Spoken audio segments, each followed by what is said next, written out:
누가복음 5장 17절부터 26절까지 보겠습니다.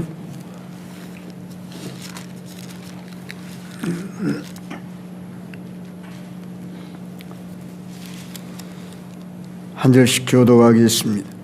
하루는 가르치실 때에 갈릴리의 각 마을과 유대와 예루살렘에서 온 바리새인과 율법 교사들이 앉았는데 병을 고치는 주의 능력이 예수와 함께 하더라.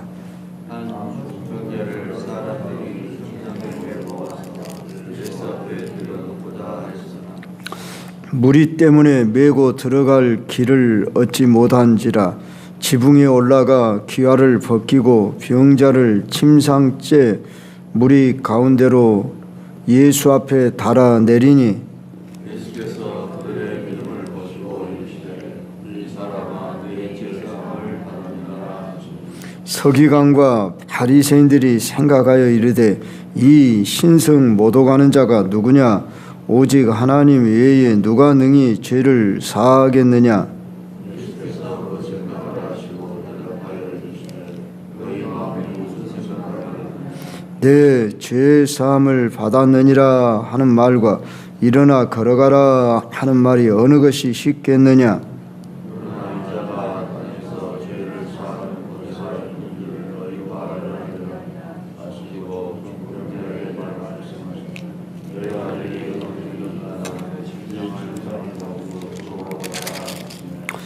그 사람이 그들 앞에서 곧 일어나 그 누웠던 것을 가지고 하나님께 영광을 돌리며 자기 집으로 돌아가니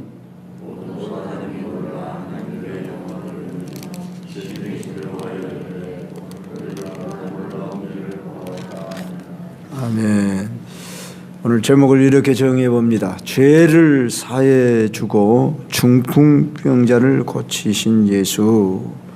우리 예수님이 갈릴리 지방에 사역을 하실 때 말씀 사역도 하시면서 치유 또는 축사 사역을 병행하셨는데 그 대표적인 예로 오늘 중풍병을 고쳐주시는 이 사건입니다. 그런데 더 근본 문제를 해결해 주신 것이 뭐냐 그러면 죄를 사해 주시는 일을 선언하셨다는 것입니다. 죄 문제는 인간의 근본 문제입니다. 아담 이후 모든 인간에게 해당되는 문제입니다. 예수님은 자신이 오신 목적에 대해서 여러 가지를 말씀하는데 그 중에 세리 마태를 불러 주시면서 하시는 말씀이 우리가 이미 마태를 부르신 예수님에 대해서 살펴봤는데 32절에 보니까 내가 의인을 부르러 온 것이 아니요 죄인을 불러 회개시키러 왔노라. 마가복음에서는 내가 의인을 부르러 온 것이 아니요 죄인을 부르러 왔다. 이렇게 복음서마다 말씀하고 있습니다. 특별히 이 중풍병자를 지붕을 위로 올라가서 침상을 지붕을 뜯고 달아 내리울 때에 우리 예수님의 첫마디 말씀이 그들의 믿음을 보시고 이 사람아 네 죄사함을 받았느니라 이렇게 죄를 사해 주시고 또 중풍병자를 고쳐주시는 이러한 얘기 속에서 우리는 첫째로 이 중풍병자를 고치는 일에 있어서 나타난 여러 부류의 사람들의 모습을 살펴볼 수 있습니다. 자, 본문 말씀을 우리가 한번 관찰해 봅시다. 이 모습을 우리는 마가복음 2장 1절로 12절로 평행구절로 삼아서 같이 살펴보면 좋습니다.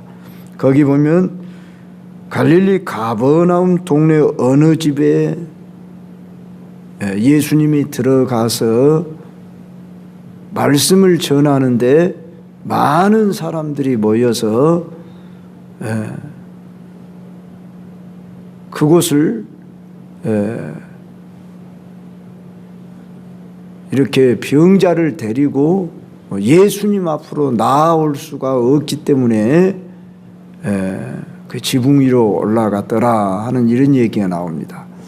많은 사람이 모여 있었다.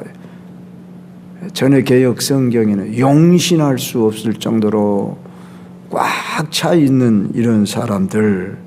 자, 소문을 듣고 예수님의 말씀을 들으러 온 사람들. 자, 그런데 그 사람들을 비집고 들어갈 수가 없기 때문에 남의 지붕 위로 올라갈 뿐만 아니라 그 남의 지붕에 오늘 누가복음에는 기와를 이제 벗기고 그랬습니다. 그들의 그 지붕은 주로 그 1층으로 돼 있다고 봐야겠죠. 2000년 전이라고 한번 생각해 보세요. 그랬을 때 기와라고 했을 때 뭐 오늘날의 기와겠습니까? 그 나무나 집 섞어서 무슨 돌이나 그런 것들을 엮어서 이렇게 무슨 그런 걸로 이렇게 뜯을 수 있게끔 아마 그런 구성이 되어져 있는 그런 것이라 이렇게 생각하면 되겠죠.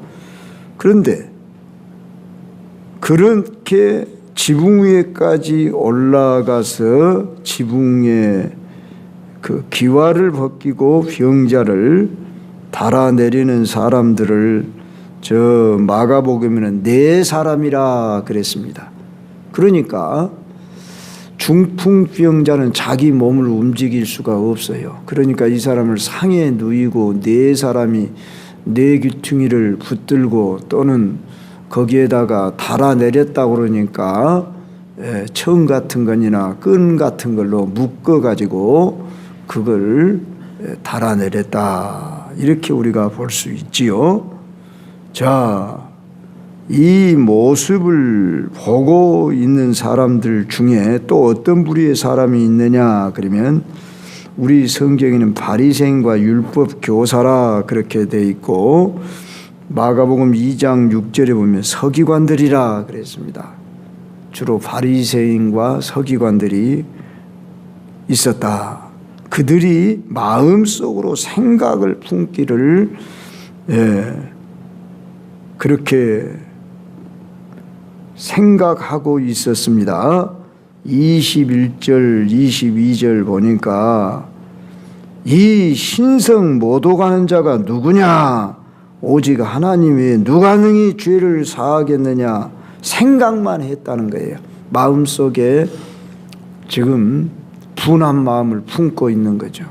자기가 누구인데 하나님 외에는 죄를 사하는 권세가 없는데 자기가 감히 죄를 사해 준다고 다니 이 율법의 잣대로 예수님을 판단하는 그 생각을 아시고 대답하여 이르시되 너희 마음에 무슨 생각을 하느냐 이렇게 예수님이 말씀하실 뿐만 아니라 네 죄사함을 받았느니라 하는 말과 일어나 걸어가라 하는 말이 어느 것이 쉽겠느냐 하시면서 그러나 인자가 땅에서 죄를 사하는 권세가 있는 줄을 너희로 알게 하리라. 자, 여기 우리 예수님이 자기를 가리켜 인자 사람의 아들이란 이런 표현을 썼다는데 여러분이 주목하시며 이 말씀이 누가복음에 가면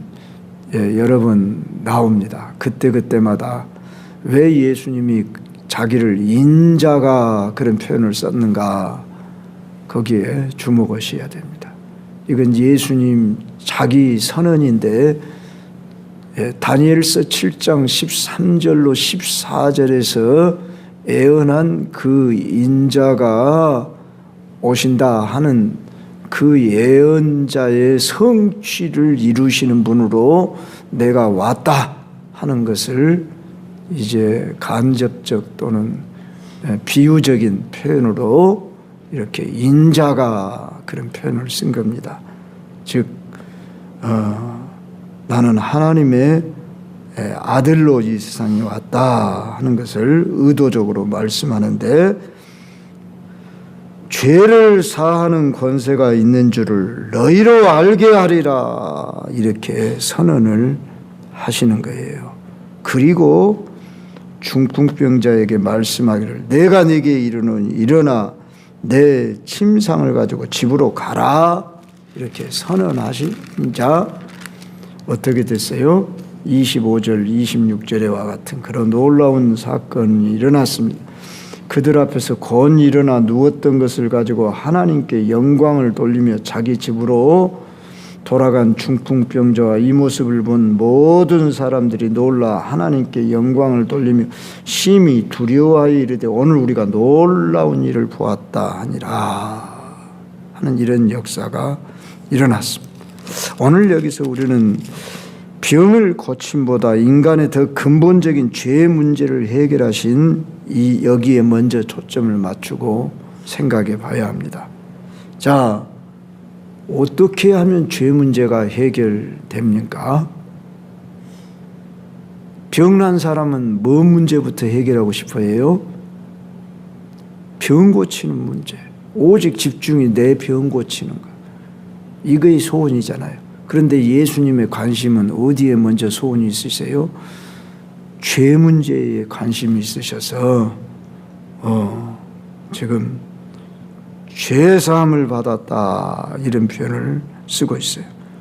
오늘 사람들은 죄 문제 보고 해결하는 데 관심보다도 먹고 사는 문제, 병 고치는 문제, 이 땅에서 어떻게 하면 행복하게 사느냐 여기에 더 관심이 많단 말이에요. 우리들이 예수님의 이 관심이 내 관심이 되어야 되고, 우리들이 사람을 볼 때 예수님이 보는 이런 안목으로 볼 줄 아는 이 눈이 열려야 할 줄로 압니다. 그러면 어떻게 이 죄 문제가 해결된다는 것은 우리는 다 잘 알고 있습니다. 일단 예수님에게 나와야 돼요. 수고하고 무거운 짐진 자들아 다 내게로 오라 내가 너희를 쉬게 하라. 자, 예수님 앞에 나온다는 것은 구경꾼처럼 무리 가운데 나온 사람들도 있지만 이 사람은 지금 무엇하러 왔어요? 내 병 고치러 왔어요. 죄 문제 해결하려고 온 것은 아니었지만 병 고치러 왔어요. 그런데 누가 병을 고친다? 의원이 병을 고치는 자기 병을 고칠 수 없다는 걸 너무나 잘 알지요. 지금도 사지를 전혀 못 쓰는 이 중풍병을 병원에서 거의 고쳐내는 일은 불가능에 가깝잖아요. 그런데 우리 예수님에게로 왔다는 것은, 그리고 그 사람을 네 사람이 띠매고 왔다는 것은 전능자이신 이분의 소문을 듣고 왔더라는 거지요. 그랬는데 무엇을 먼저 예수님이 선언하셨다고요? 이 사람아 네 죄사함을 받았다. 죄 문제가 해결하는 것이 더 시급했다는 것을 우리는 여기서 알아야 됩니다. 모든 인간의 근본적인 죄 문제를 해결받지 않고는 진정한 행복이 없습니다. 왜냐하면 죄 문제로 인해서 모든 불행이 왔기 때문에. 여기서 이 사람의 병의 문제도 죄로 인하여 왔다는 것을 상징하는 거죠. 그러면 이 사람에게만 죄가 있나요? 거기 있는 모든 사람이 다 죄를 가지고 있지요. 근데 이 사람을 치유해 주시면서 우리 예수님이 오신 목적을 증거해 주고 있습니다.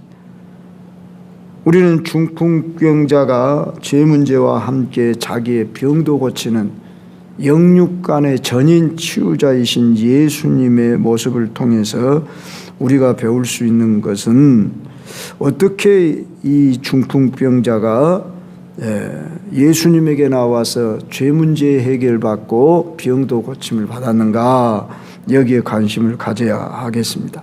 그럴 때 우리 예수님이 20절에 예수께서 그들의 믿음을 보시고 이르시되 이 사람아 네 죄사함을 받았다. 그들의 믿음, 누구의 믿음?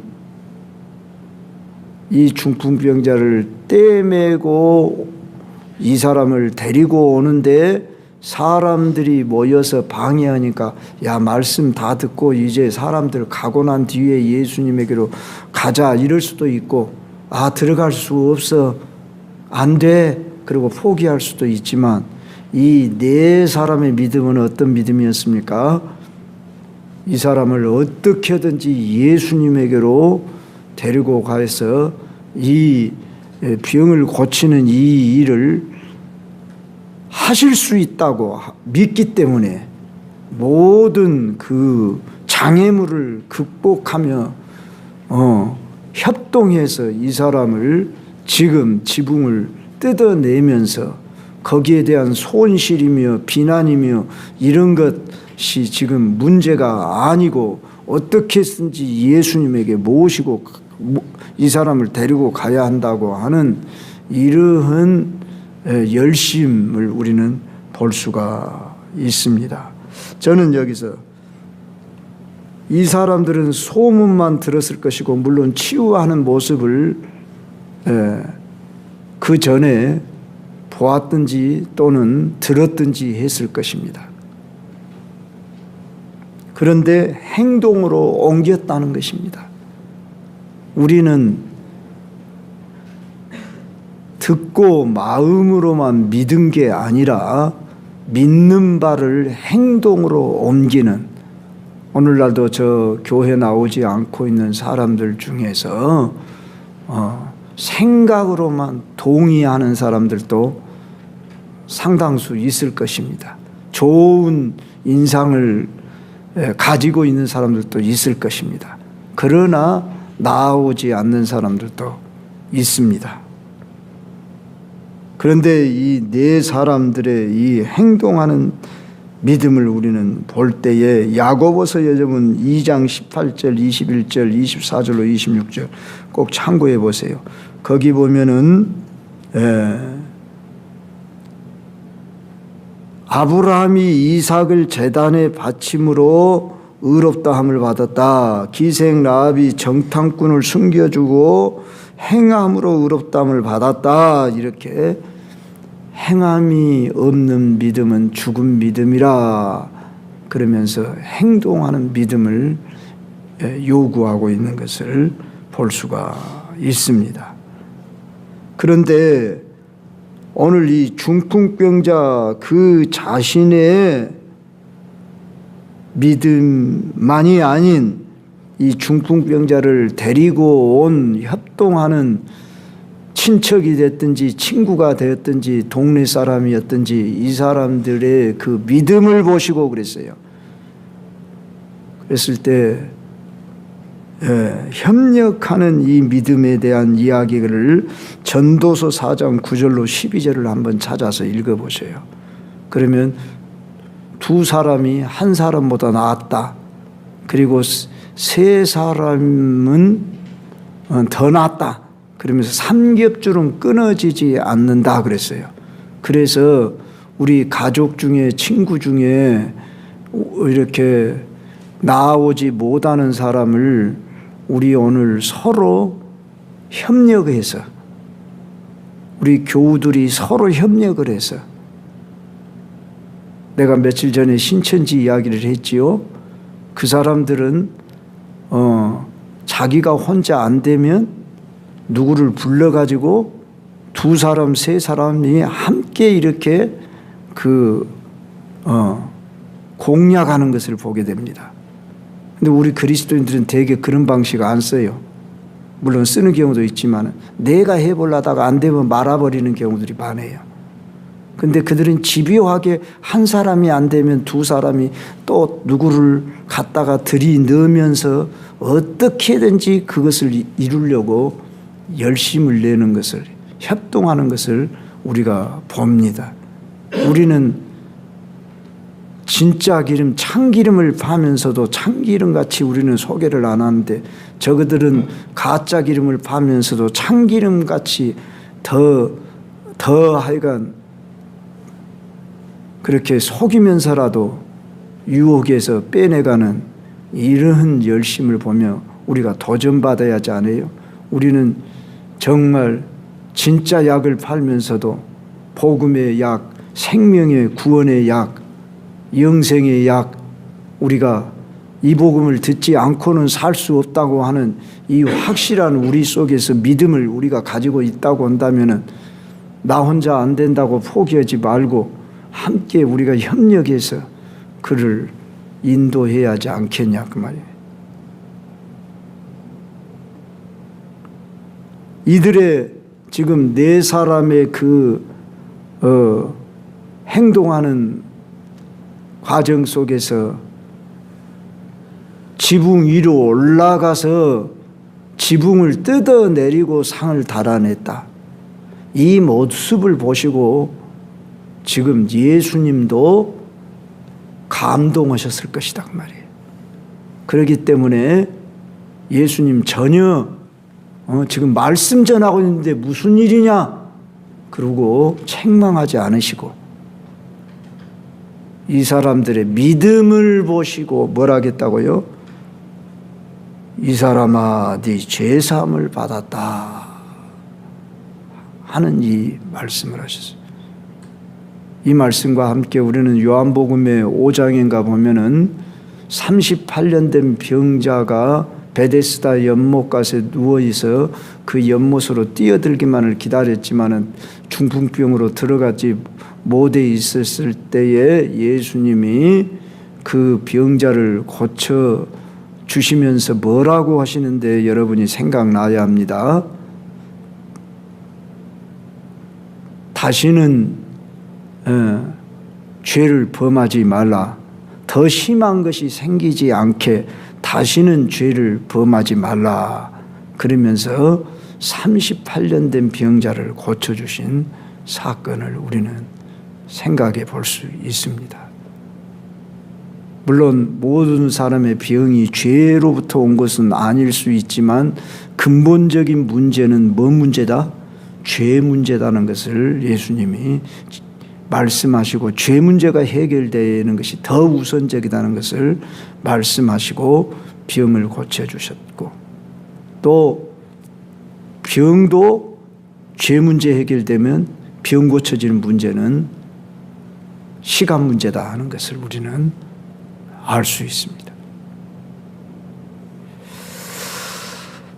어떻게든지 인간을 구원하고자 하는 이 구원은 물론 죄 문제만 해결이 된 것이 아니었기 때문에 이 중풍병자를 고쳐주시되 네 상을 들고 일어나 걸어가라 하고 병을 고쳐주셨다는 사실, 이 사건 속에서 우리는 히브리서 11장 23절로 26절에 나오는 모세라는 사람이 어떻게 구원받게 되는가 그 과정을 볼 때에 그때 2살 아이의 사내 아이는 2살 아이의 사내 아이가 아니라 나자마자 사내가 태어나면은 죽여라 했는데 죽이지 않고 그 아이를 보호하다가 석 달 동안 감춰뒀다가 갈대 상자에 넣어서 저 나일강가에 띄우면서 아이를 살리는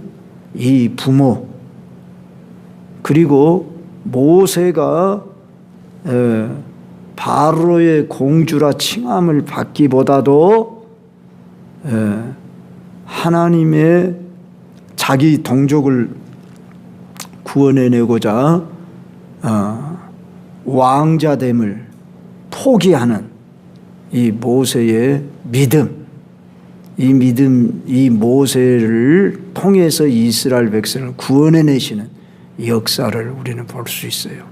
그래서 환경, 상황을 극복하는 이런 한 사람을 들어서 하나님이 이스라엘 전 민족을 구원하시는 역사를 이루시듯이 우리 예수님이 우리 죄 문제를 해결하시고 구원하시는 이 역사를 이루시기 위하여 자신이 십자가의 길을 순종하며 가신 것입니다.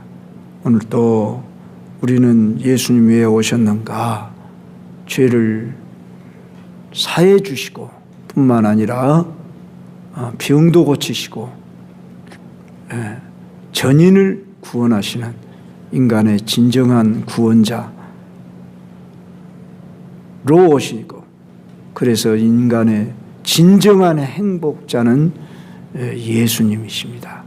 그러므로 우리는 이런 예수님을 우리가 마음으로만 믿는 게 아니라 믿는 바를 입으로 시인하고 우리의 발걸음을 옮기고 우리는 전하고 우리가 할 수 있는 최선의 동원을 해서 우리들이 예수님이 하신 일을 오늘 저와 여러분에게 위임하셨다고는 이 사실에 도전을 받으면서 나는 오늘 어떻게 행동하고 있는가, 여기에 다시 한번 우리가 도전받고 무엇을 하며 우리가 살아야 할 것인가 하는 이것에 항상 우선순위를 바로 정하고 볼 줄 알고 행동으로 옮기시는 저와 여러분이 되어야